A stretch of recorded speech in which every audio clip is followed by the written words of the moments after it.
Let me try to bridge the two topics that we've heard today on last mile routing, control towers, as well as our supply chain planning as a whole.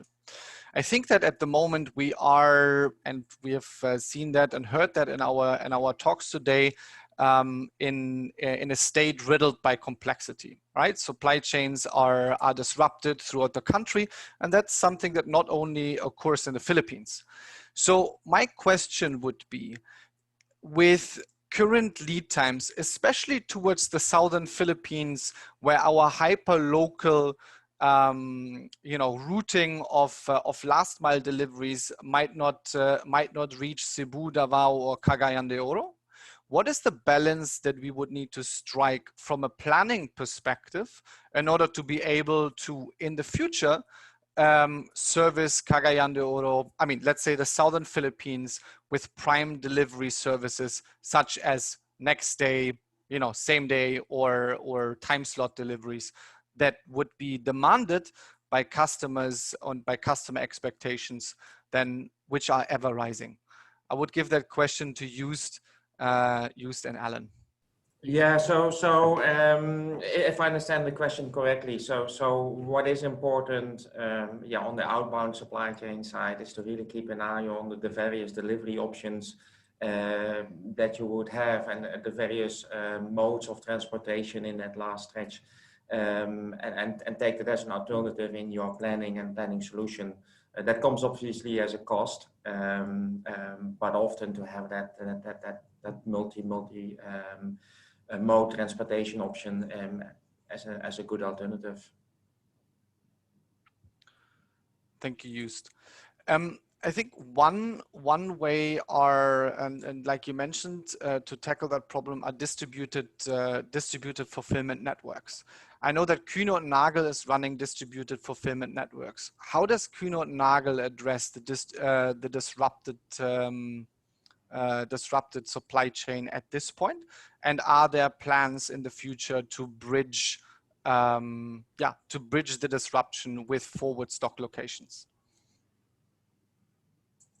Thanks for the question, guys. I think I'd also like to address it in the sense that, you've mentioned about those deliveries down south, right? So one of the things that we're also looking at, especially for consumer and retail customers, is that there's really a growing demand to bring products, the strong consumption in down south, right? So if there are ways for us to cut transit time, can cut lead times, is that if there are opportunities to create DC bypass, those kind of solutions, right? So those are the things that we're actually doing.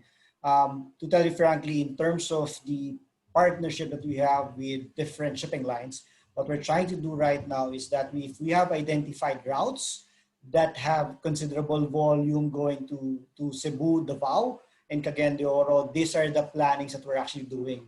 So we're trying to also write some contracts that can go straight to those ports that can actually cut the distribution center here in Manila.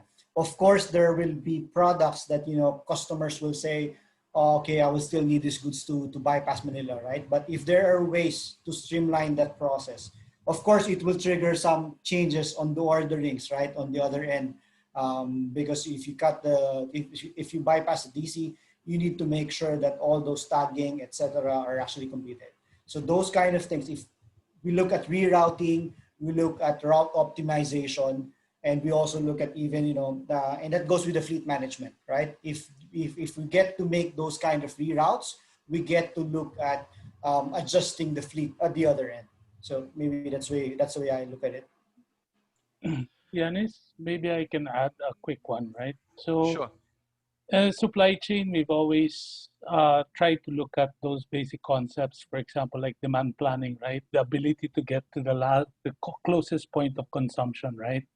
Now, more often than not, we do not get there, right? But we only estimate and create our demand, and obviously we do our rebalancing in the forecast. I think we talked about, today is all about the ability to collaborate a little bit more.